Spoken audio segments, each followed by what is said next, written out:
Find your future by exploring your world. The Massachusetts School of Law challenges their students to explore the important issues of our time, learning from experts in fields like politics, sports, and business law.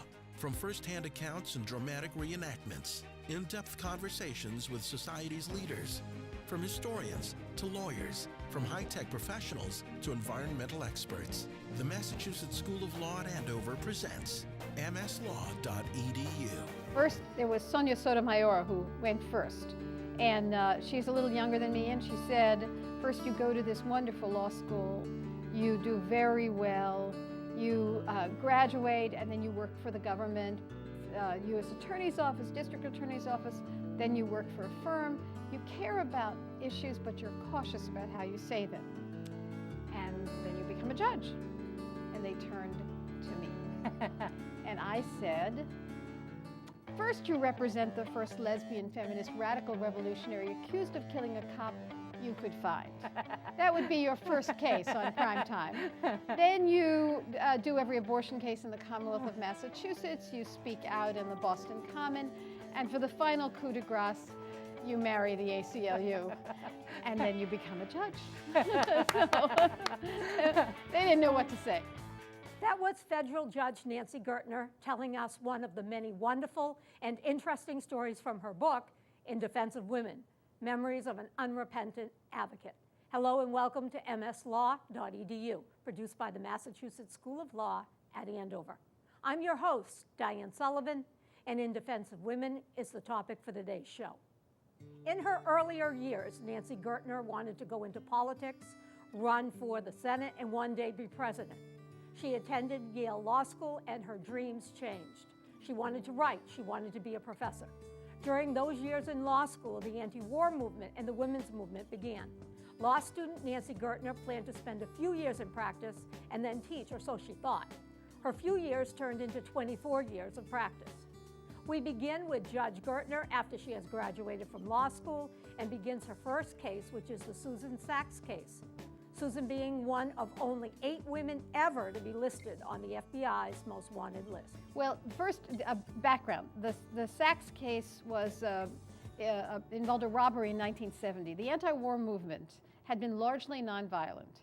And then around the 70s, the early 70s, when the war was not ending and the passions were rising, all of a sudden there were people across the country who were doing things like, there was explosives that were found in a townhouse in Greenwich Village, and it was suddenly taking a very different turn than civil disobedience. Yes. So Susan was charged with participating in a bank robbery, the State Street Bank and Trust Company in Brighton. There were 5 people involved, 3 men and 2 women. The 2 women were Susan, who was a Brandeis senior, and Kathy Power. And the idea was that they were going to rob the bank for the purpose of getting money for the anti-war effort. And there had been other banks that they had robbed as well. 3 people were in the bank. 1 was guarding the entrance, and 1 was in the switch car.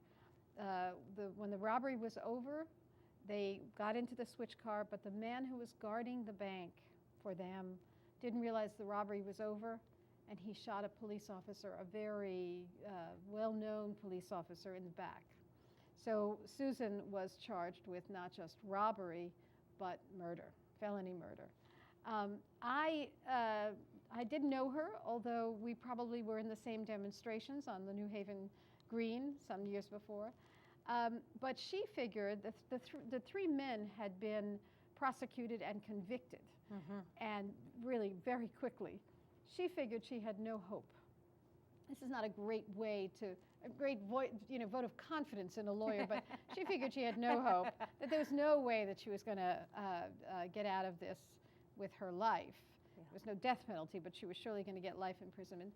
And so the story was that for her last moment on the stage, she wanted to be true to her values. And true to her values meant, by that point, a woman lawyer and an all-woman team.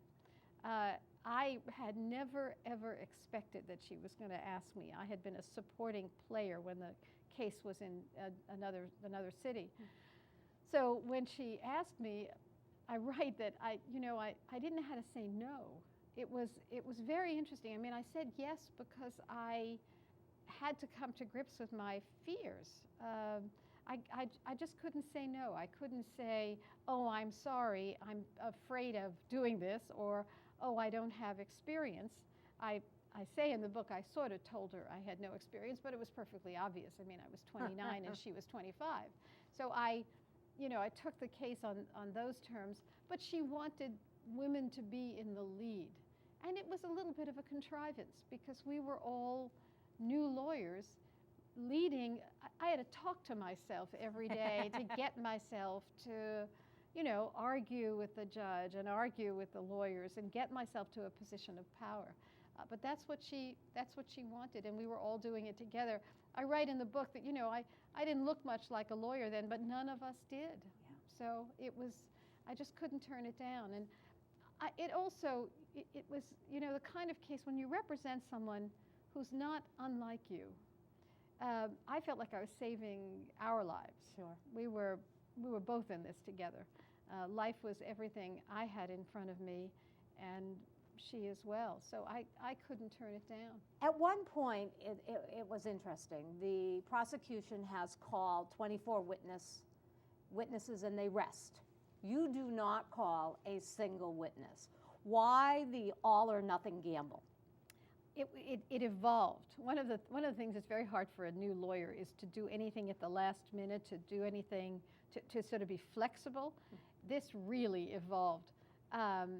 When the case began, we had a reasonable doubt defense, which was, they really had not honed on the woman in the bank. They really could not identify her. In fact, one witness identified me as the woman in the bank, which was really troubling. So the government's case was not as strong as we thought it would be, and it was going to be a reasonable doubt defense. But as an alternative, we were considering, not very seriously to be sure, trying the anti-war effort.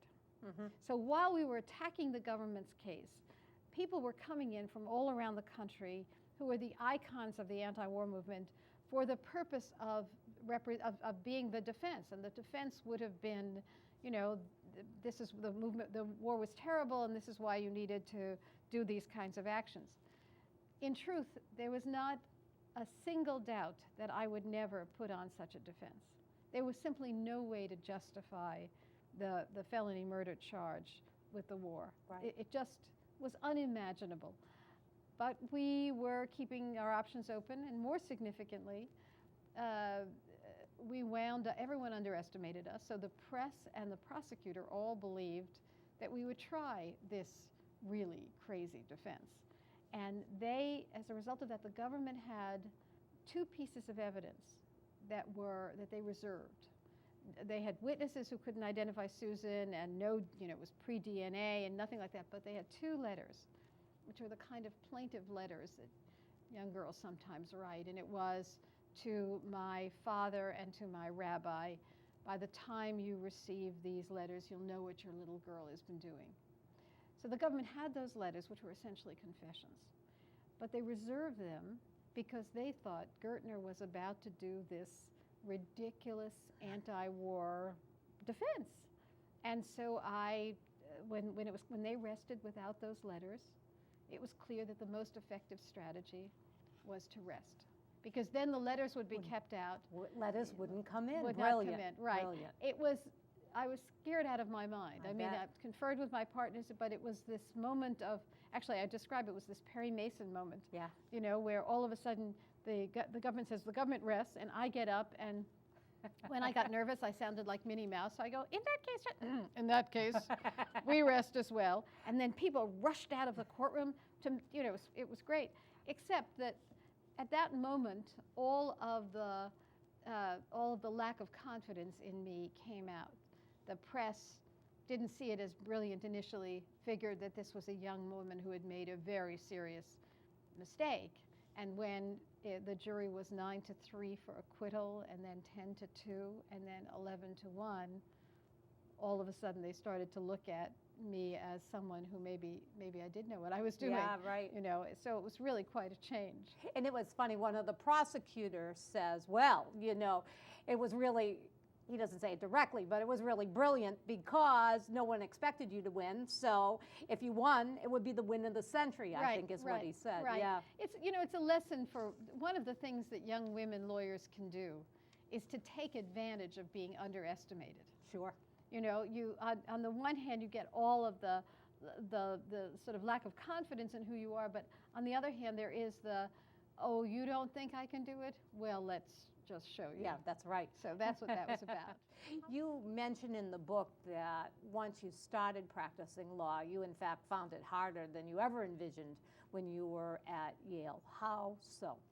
You know, it was when you were in law school, when we were in law school at this time, it was the beginning of the women's movement, the second wave of the women's movement, and we were constantly correcting people who were, you know, calling women girls and making sexist comments. And you would go up to the other law students and say, oh, you know, you shouldn't say that, or go up to the judge. By the way, I think that that's an inappropriate way of describing it. You know, we were incredibly out there. When I got into court, Suffolk Superior Court, the Boston Municipal Court, people were saying things to me that were so outrageous. It wasn't a matter of a minor correction as we were doing with our colleagues at Yale. It was a profound lack of respect that I was feeling that I had never felt before. I mean, I describe in the book about people, you know, you'd go to the judge with another woman sitting next to you and you'd say, Judge, can she sit with me? And he'd say out loud, gee, I thought one woman in a courtroom was bad enough.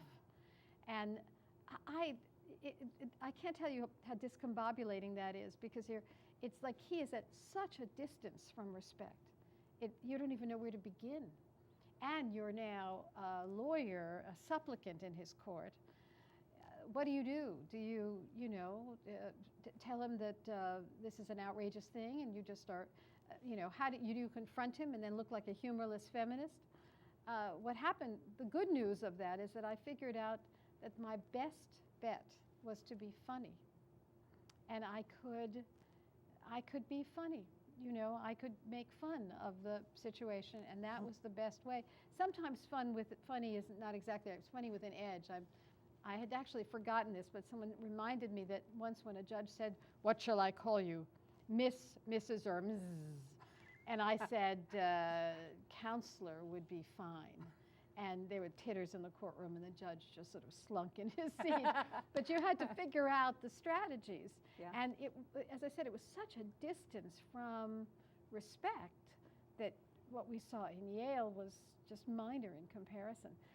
You grew up on the Lower East Side of Manhattan. Right. Introduce us to your family, your delightful family. Well, there were 4 of us, and my father was born in this country but could not speak English until the 2nd grade. He spoke Yiddish. Neither went to college. My father, I think, did 6 months in college, and that was it. My mother never graduated high school. The prototype of the Jewish family is, you know, valuing education. Mm-hmm. They would have valued education if I had been a boy. Yes. Valuing education for girls was another question. My father had a fight with my sister, my older sister, who's really paved the way for me. The fight was that he wanted her to take the commercial course in high school so she wouldn't be taking up the place of a man. Oh boy, huh? And she told him, she gave him what for that, but you know, he was not about to pay for me to go out of town to school. I went to Barnard, I wanted to go to Radcliffe, or he didn't want to do that because a girl shouldn't leave her father's home except with a husband. And so the book is filled with what I described as Mosheisms, and also quotes from my mother. You know, I mean, my mother, when I got into Yale Law School, told me that I had priced myself out of the male market. You know, I mean, there was such a distance between where I was going and where they were, but I adored them. And I write about how did I become a lawyer from this? Well, my father and I would have debates every night. You turn on the news, Whatever was on the news, we would debate for the rest of the night. So it's that, you know, although he was telling me women should do this or that, what he was communicating through his attention to me was something completely different.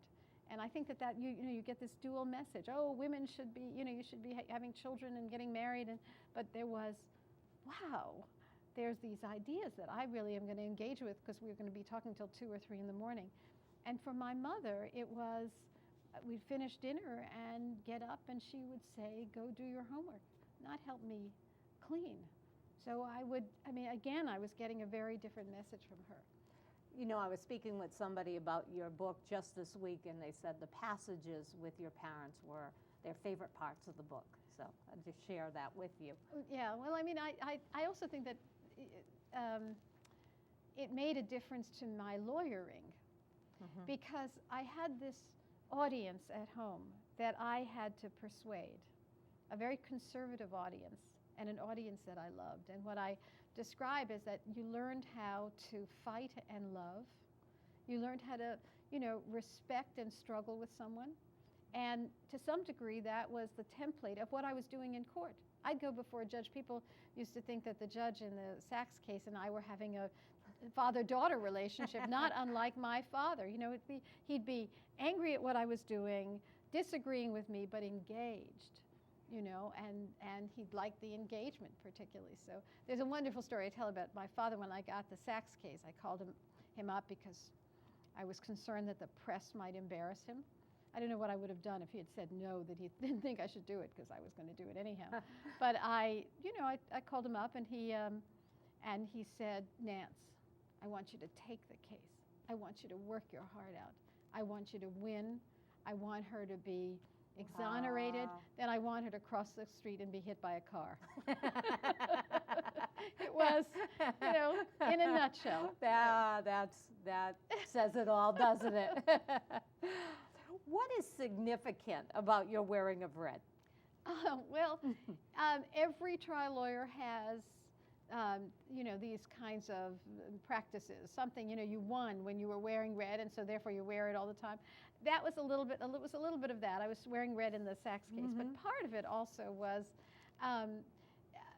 very soon after practicing. I used to go into court with mini skirts, and pretty soon you realize that really wasn't cool. But the courtrooms were heated for men. So I would go in some, you know, frou-frou dress, and I'd be freezing. Sure. So I started to get suits. But the way I translated men's suits was that they would be red. So I'd be wearing suits, but they would be my kind of suits. And that's how it happened. And then after that, I just, you know, it's just my favorite color.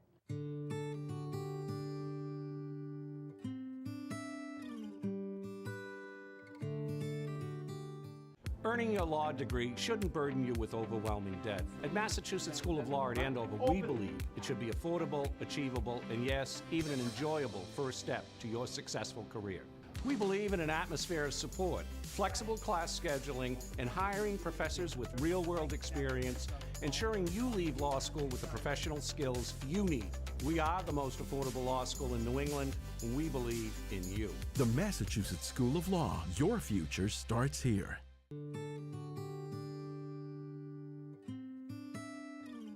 Tell us how you build your practice. A young woman in the 70s trying to build a practice. You take abortion cases. Tell us a little bit about that. Well, what happened after the Sachs case? Before the Sachs case, I was a total unknown, and every time I walked into, I ran into a male lawyer in town, literally people would say, hey, honey, you know, you're in over your head, literally with that voice. And I wrote down all the people who said that to me. But when it was over, my phone rang off the hook. And all of a sudden, I had the opportunity to choose, which is really unusual for, what, a 30-year-old lawyer. So I chose the cases that I thought I could make a difference in, much like the Sachs case. At that time, Roe v. Wade had just been decided in 1972, and there was really a torrent of attacks on it, not unlike today. Yeah. Actually, public hospital that refused to do abortions, not providing abortions to prisoners, and then the Medicaid, right. Stopping Medicaid funding of abortion. And they were all emergencies, and they all engaged me. I can say without hesitation that as far as I was concerned, here I was a 30-year-old lawyer, dating, not wanting to have children yet, not even clear I wanted to have children ever, but certainly not yet. And the Roe v. Wade and the right to choose was me. I wanted to be be like my male colleagues, be able to date and be able to, function in the world. And the notion that that wouldn't be available to me just went to my core. I mean, abortion was not just an interesting issue. It went to the core of being able to choose all of life's roles. And I was making those choices. So I volunteered for the ACLU to do abortion cases. And then I would actually do interesting cases. There's a story in the book about how I was reading in the paper one day about a judge who sentenced a gay woman and said in the sentencing, you don't deserve to be in the animal kingdom. And that was written up in the press. And I went to visit her the next day and offered to represent her free because I thought that, whatever she had done, she didn't deserve to be treated that way. I went in and entered my appearance. I told the judge I was going to enter my appearance, which is the way you begin as a lawyer, and the judge refused. I said, excuse me, Judge, I'm not asking for an appointment here. And the judge says, no, you can't do that. Judge, I'm volunteering to take the case, and he refused. So I sued the judge. I don't know where this all came from, but I Good sued. for you. I Wow, sued the gumption. It was, to some degree, things that were happening was so outrageous that I couldn't believe that reasonable people wouldn't look at this and say, really, this is idiotic. So I sued the judge, got into the case, represented her. So I would sometimes take cases, not with any calculation about marketing. I was doing this because I thought it was fun and important to do. Yeah, that was the right thing. Yeah. As it happened, because there were still so few women, as it happened, many of these cases got me into the press. As I said, it was not my calculation, but many of them did. Yeah. And then that enabled me to make additional choices. Somewhere along the line, I had to figure out how to make a living, and we did. I did criminal defense work, would enable me to make a living, and I also did stockholders' securities cases. Yes. Plaintiff stockholders cases, which funded my house. I want to come back and talk about those, but tell us why murder cases. Well, Sachs was a murder case. There were no women, or very few women, doing them. They are the most complex, most gut-wrenching cases that you can bring. I liked doing both murder cases and doing both criminal and civil cases. As I write in the book, civil cases were oftentimes more complicated. The law was more complicated, but the stakes were extraordinary in the criminal cases and in murder in particular. So once I had the breakthrough in the Sachs case, I knew how to do this. The book is called In Defense of Women, and people sometimes think that the book is about representing women, but actually In Defense of Women was also the notion of putting women in places that you didn't anticipate that they would be. And the criminal courts and the felony courts and the murder cases were the last bastion of male domination, really. Right. And I wanted to be there. I wanted to be there. I want to talk now about some of the gender discrimination cases that you were involved in. We'll start with chapter 5 of your book, where you talk about psychiatry, malpractice, and feminism. And I am glad that you have addressed the issue of psychiatrists and really doctors generally who may breach their code of ethics and get sexually involved with their clients. How common do you think this might be? Well, when I was doing this, which was in the late 70s and early 80s, it was very common. And it was very common then because women didn't know that it was wrong. They knew that it was wrong, but felt maybe that wasn't, not that they didn't know it was wrong, they knew it was wrong, but felt powerless to address it. Because, we were in the case that I described there, it's a low-status woman who's reporting to a psychiatrist because she needs help. So she's already being labeled in the society as a person needing help, and he is a high-class, high-status, older male psychiatrist. So these were not, you couldn't envision doing something about it because you were such low status. People reported that as time went on, it happened a great deal in psychiatry. I didn't know about other areas, but it certainly happened in psychiatry. So then there was not only the case of the woman whose psychiatrist, had sex with her. There was also the woman I represented who the psychiatrist midway through the therapy said, okay, the therapy is over, can we date? And then they began to date. Now, that was absurd because you couldn't shut off this dependency relationship like that. There was another psychiatrist that I sued who became a guru to this woman and gave her tapes and essentially made her even more subordinate in the psychiatric relationship. And another one who, the most shocking one of all was a guy who did Rolfing, which is a particular kind of massage, and he persuaded her that she needed vaginal Rolfing. Yeah. And the profession was only just coming to grips with this. And suing was enormously helpful to get them to come to grips with this. Tell us a little bit about the Elizabeth Levy case. Mm-hmm. Well, the abortion debate shifted after my husband and I won this major case in Massachusetts, which is Moe v. Hanley, it's called, which is established the right to choose abortion in Massachusetts under the state constitution. So to some degree, the right was protected in the ways we had been dealing with. Yes. The state had to pay for it. It couldn't be criminalized. Then all of a sudden, Levy and another case, Pellegrini, were cases of women who were pregnant, who wound up, in Levy's case, supposedly getting drunk, hitting a tree. She's 8 months pregnant. The fetus dies. And she's being prosecuted for the death of the fetus. The other case was a woman in which cocaine was found in her body. Right. No one ever said these were good situations, or that this was the way one ought to be with one's fetus, with one's child. It was just, of course it wasn't the way. But the problem was that if you prosecuted her, Levy and Pellegrini, for the death of the fetus, you were now creating, women were being put against their own body. Yes. And criminally prosecuted for what they had done or hadn't done to the fetus within them. What was frightening about that is that it opened the door to regulation of pregnant women. It opened the door to, oh, you shouldn't have sex in the 3rd trimester, and oh, because if you do, it will be criminal. Or it opened the door to, in fact, there had been a woman who had been forced to have a C-section in California. Right. And so it opened the door to a regulation of a woman's body. And to me, that's what it had always been about. Yeah. In other words, the genesis of sex discrimination had always derived from women insofar as they were mothers, could be mothers.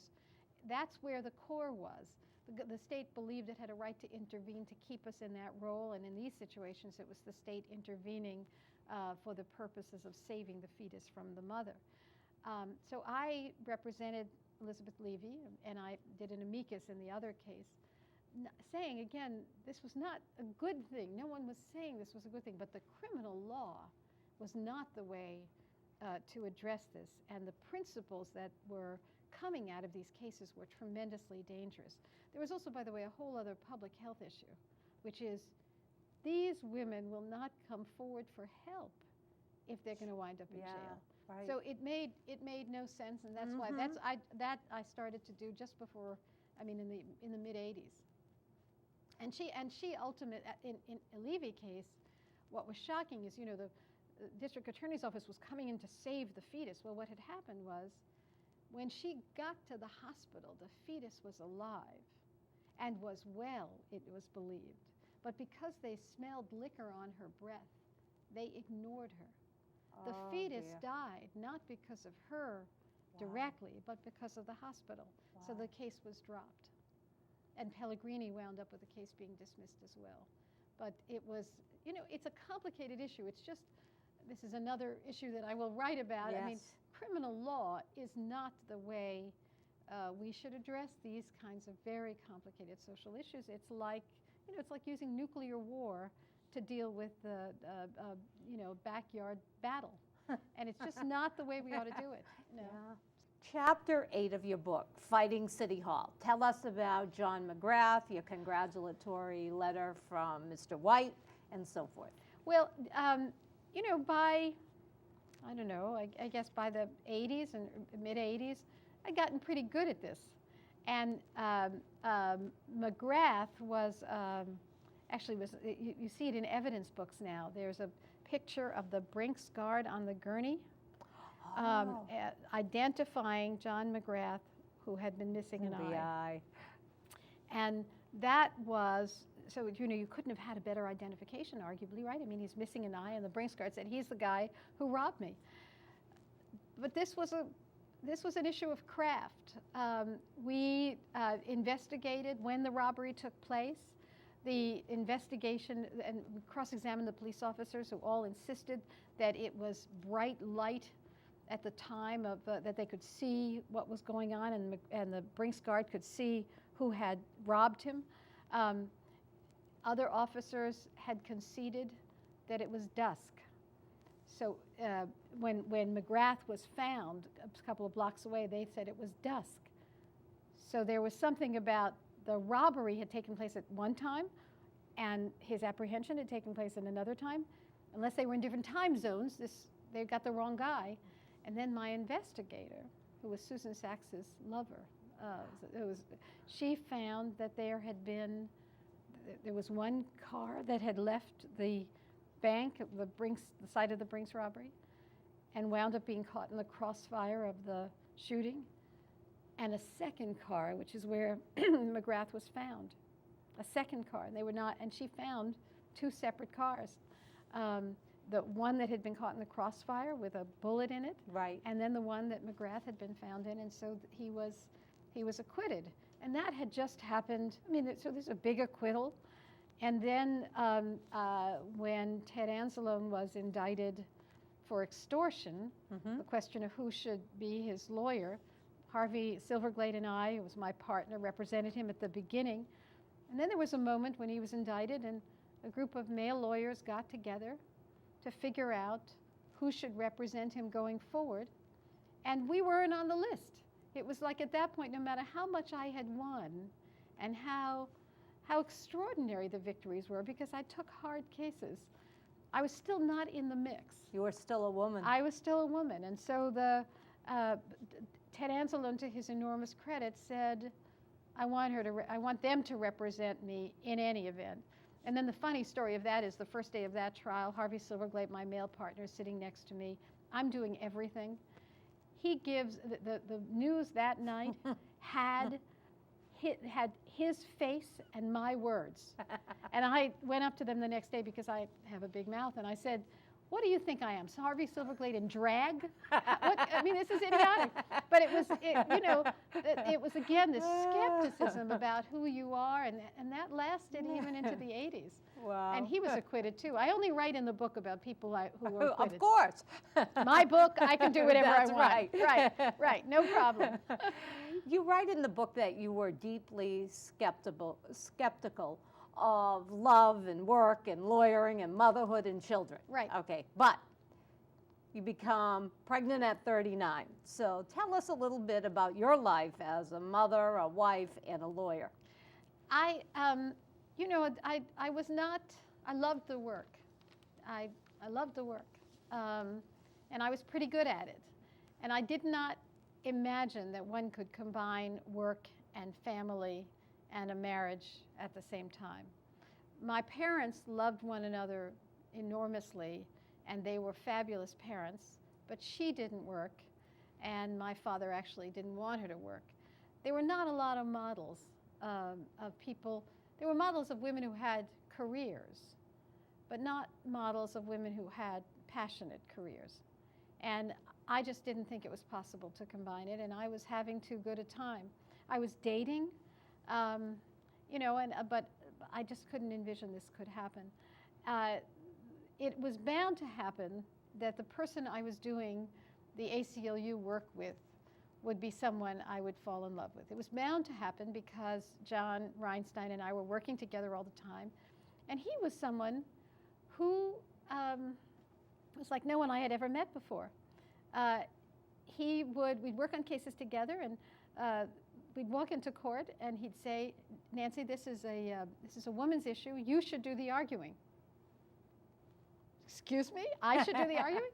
So I would do the arguing, and then we'd go out to face the cameras afterwards, and he would say, you know, I should not be up front on this. You should be up front. Of course, he's never been able to, whenever there are cameras around, he can't get a word in edgewise now going forward, but he may have reconsidered that. But I'd never met anyone like that. And so the issue of the combining a family and a career, and not just any career, but this career, was something he greatly respected. It was something he greatly cared about. So that made all the difference in the world. And then, you know, in my late 30s, the biological clock was ringing off the hook. I love to say that when I got pregnant with Stephen, you know, menopause and birth were neck and neck.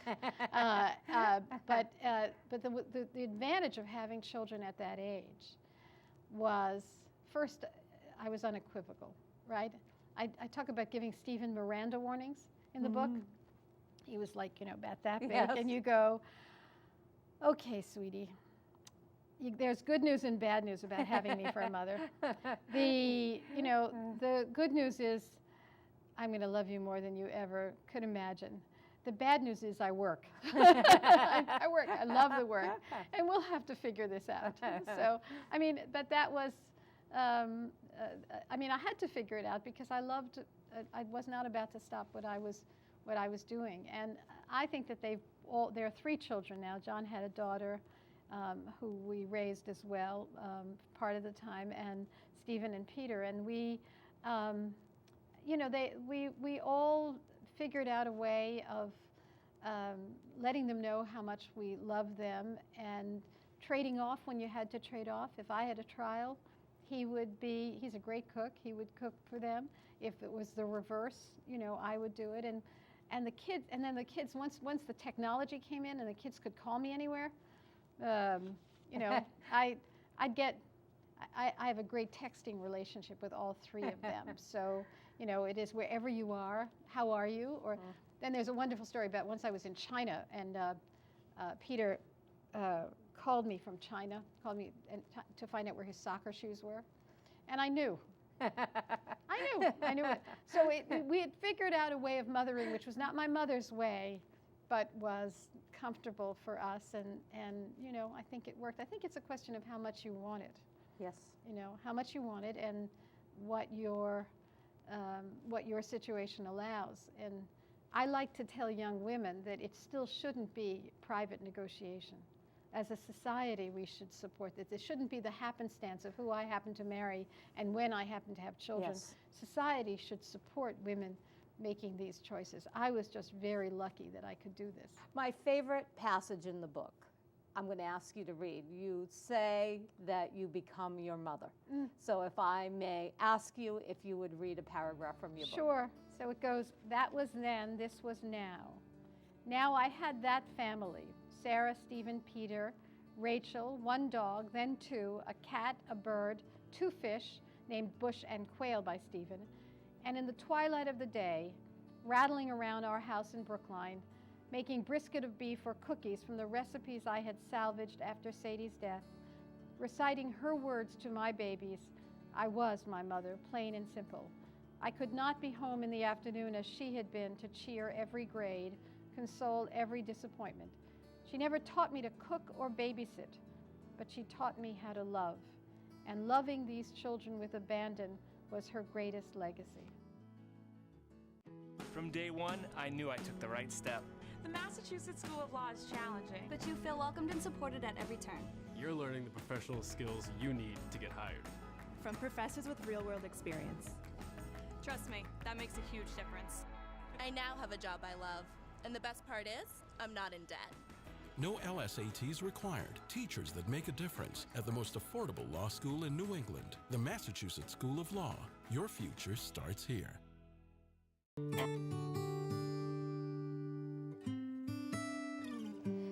Tell us about the woman that you represented who was accused of murdering her husband, and then the battered woman's defense. Lisa Grimshaw called me when, after Stephen was born, and I turned her down.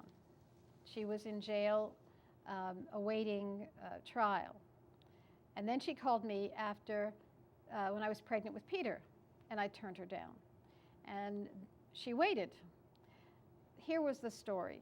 She had been beaten by her husband, by boyfriends before her, by her father.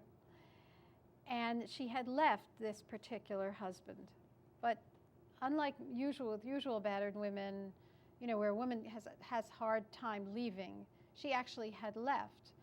But he kept on coming back, and he kept on appearing, and he would break in through the window, and he would break down the door. So she never felt safe anywhere.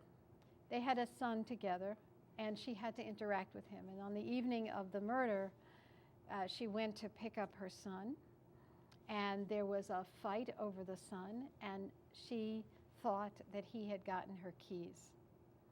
She grabbed her son and ran back to the apartment. And she spent the evening waiting for him to break in, as he had done countless times before. And instead, by a couple of hours, she's waiting, literally trembling, waiting for him to come in. A man that she'd been dating, not a very nice man, but a man that she'd been dating, comes in with a friend of his, and she tells him the story, and he says, "We'll just do it." It was not at all clear what it meant.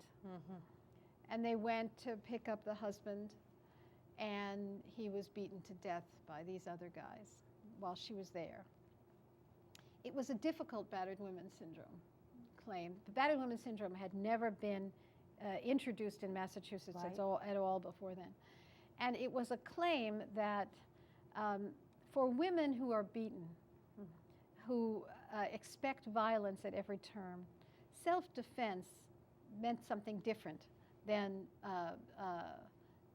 it did in the usual case. In other words, in the usual case, the usual self-defense is usually defined as in male terms, which is, are you facing threat of bodily injury? Have you used all resources to avoid it? And usually a man comes to that kind of situation very different than a woman. A man would regard a threat of imminent bodily injury different. He would also have different sense of what he can do to escape than a woman would. And so battered women syndrome was one way of suggesting, was a syndrome that women, much like returning soldiers from Vietnam would have, where they would have a different view of what the danger was and what the alternatives were based on what they had been through. And by that point, in other parts of the country, there was an effort to use this defense to explain why they did what they did. And I wanted to use it in Lisa Grimshaw's case. It was not easy, because there had been a period of time between the last beating and the time of the murder.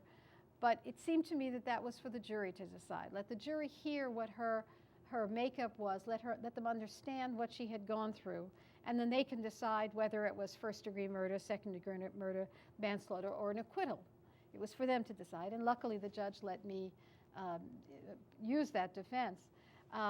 It was a stunning defense, because the prosecutor, in fact, challenged whether she had been beaten at all, which was a very big mistake.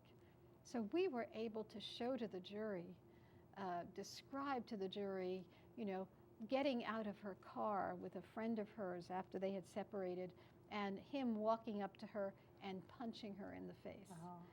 As if he's something he could do with impunity. Just, he could do that. Or the story of him breaking through a window and, punching her, and she winds up losing her teeth. We had doctors' records, we had witnesses, and we had an expert who'd talk about what's the impact of this kind of life on your perceptions. And we went through that. The result was a manslaughter conviction, not first-degree murder, which I regarded as a victory. But then the judge gave her the maximum, which was outrageous. No one, the man who kills his wife after he finds out that she has been sleeping with someone else, didn't get 20 years. No. Somehow it was clear that the values that I'd been struggling against all my life were now coming to play in this courtroom. He gave her 20 years. She ultimately gets out with less than that because there had been a movement at this point at Framingham. There were numbers of women who were in because of killing their abusive husbands or lovers, and she essentially, it's a little bit more detailed than that, got out got early parole as a result of that. So that's the Lisa Grimshaw story. But by that point, I write about representing her while I had now 2 children at home, doing the closing argument, looking over and seeing I had baby vomit on my shoulder. And you just learn to get on through. And then also I could relate to the women that I was talking to in a way that I actually hadn't been able to before. They were I could talk to her neighbors while their kids were rolling all over the place, all the while aching for my guys at home. So I had changed, my skills had changed, and this felt like the right thing to do, even though I had these kids at home. Oh, wow. Tell us about the young man you represent who is accused of rape, and tell me why you view rape as such a different type of a crime. When I won the Sachs case, or essentially won the Sachs case, all of a sudden, my phone rang off the hook. And the people who were calling me in criminal cases, for the most part, were men accused of rape. And this was now in 1970. And it occurred to me that they were not asking me to represent them because I was the best lawyer in Boston.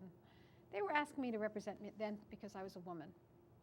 And they wanted my symbolism and not just my skills. And what I felt was my symbolism, my essence, is mine. And I was going to use that in the cases that I cared about. I didn't want to use it in every case. I wanted to align it with the cases that I cared about. What I say is that if these guys couldn't have gotten a lawyer anywhere in the galaxy, then ethically I would have had to represent them. But that really wasn't the case. There were plenty of lawyers out there. Then, when I had 2 baby boys and daughter, the son of a friend of mine needed representation for having been accused of raping a woman at college. The circumstances were very troubling from the point of view of him.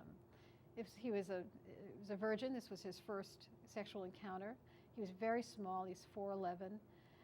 The woman, after this first sexual encounter, invited him to her parents' house.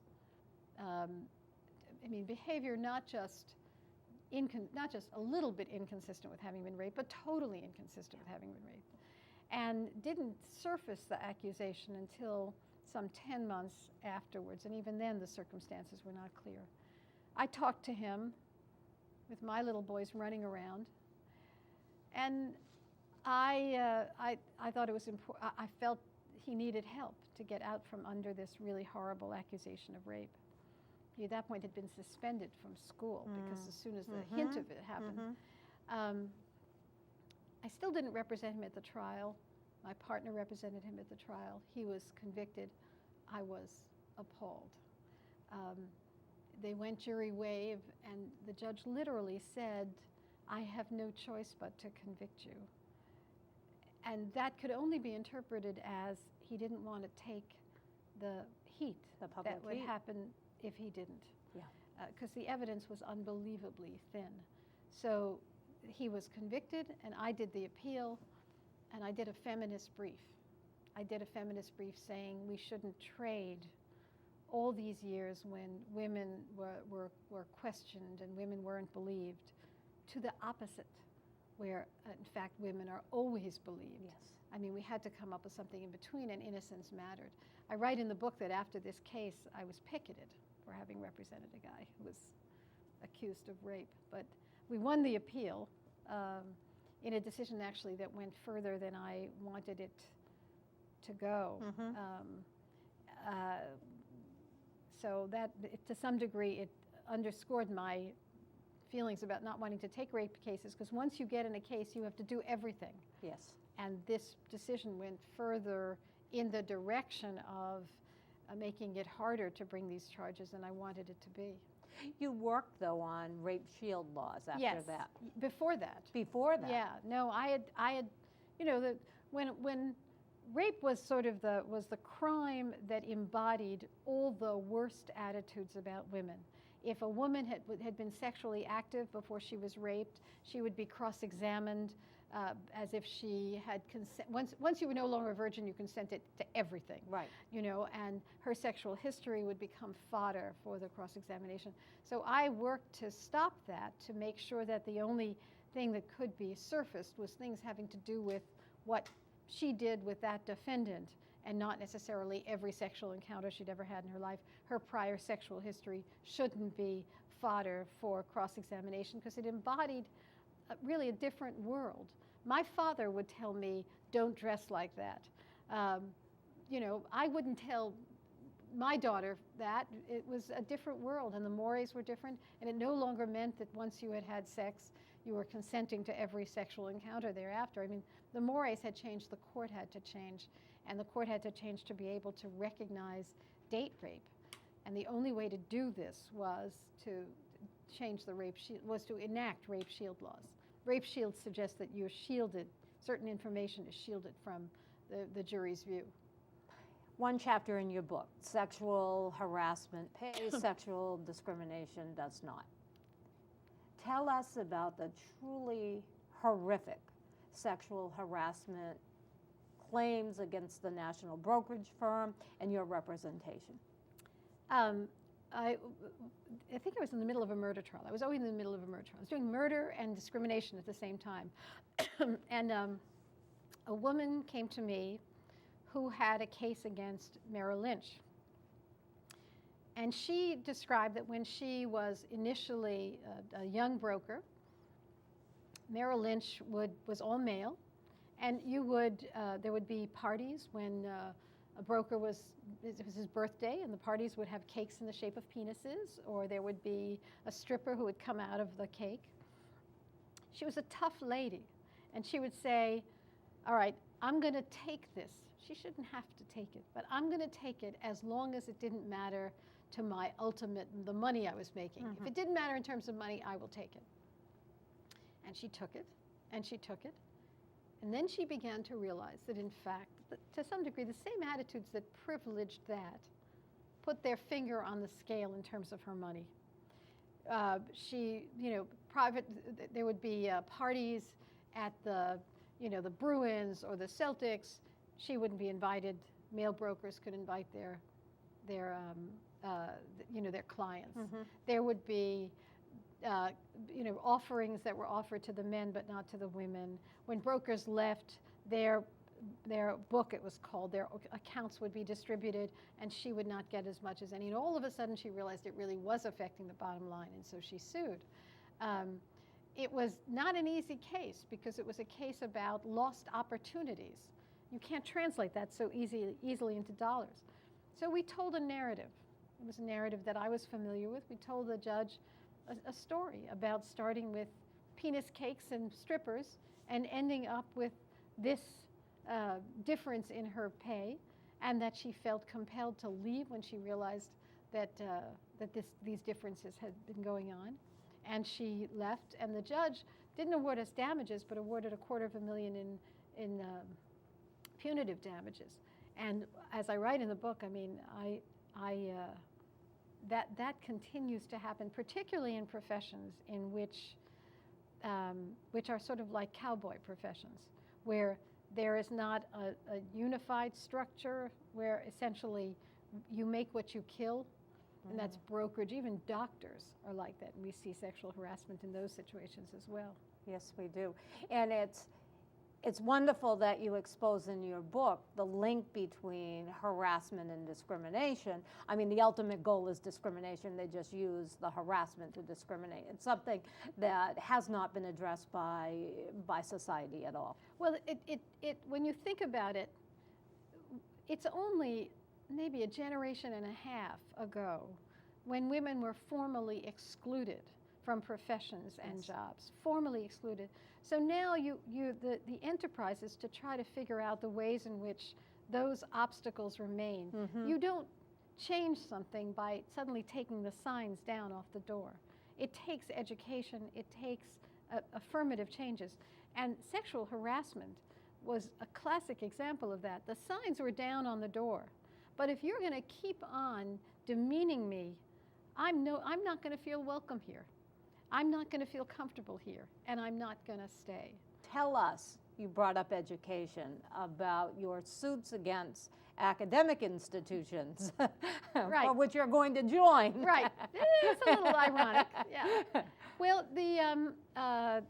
someone once said that, most people can be introduced in terms of the schools that they attended, that I perhaps should be introduced in terms of the schools that I sued. Along the lines of these cases were me. In other words, I was oftentimes representing women who were in situations that I fully understood. And the discrimination cases against academic institutions were like that. Literally, the first case I brought was against Tufts University, and this was about a year after Sachs. So I went from murder to discrimination, which always, seemed easy to me. But these were very complicated cases. They took a lot of resources.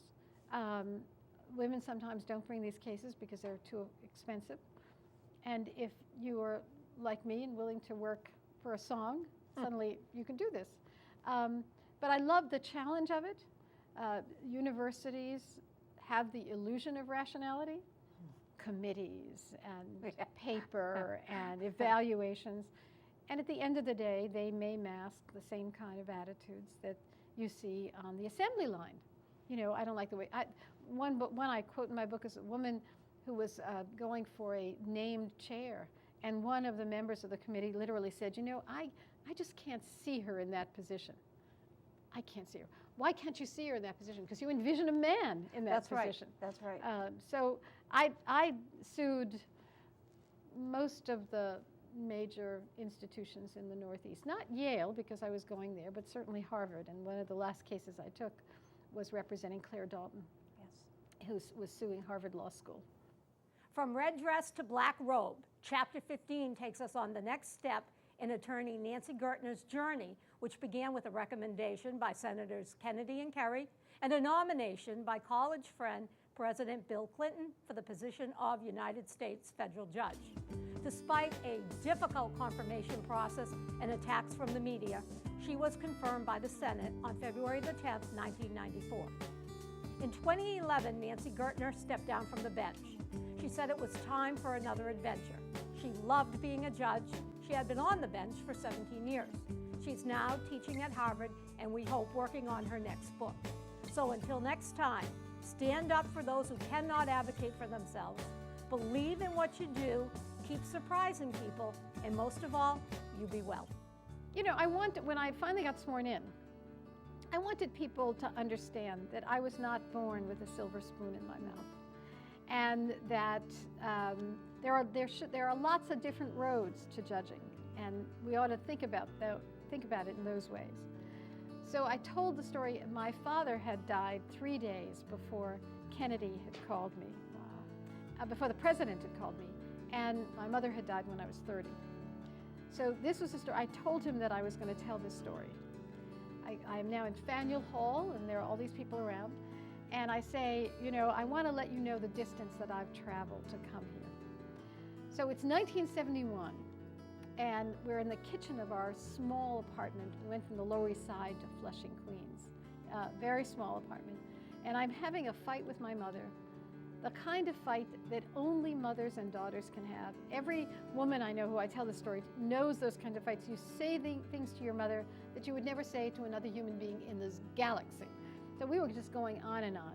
What was the fight about? Sadie wanted me to take the Triborough Bridge toll takers test, just in case. You never know.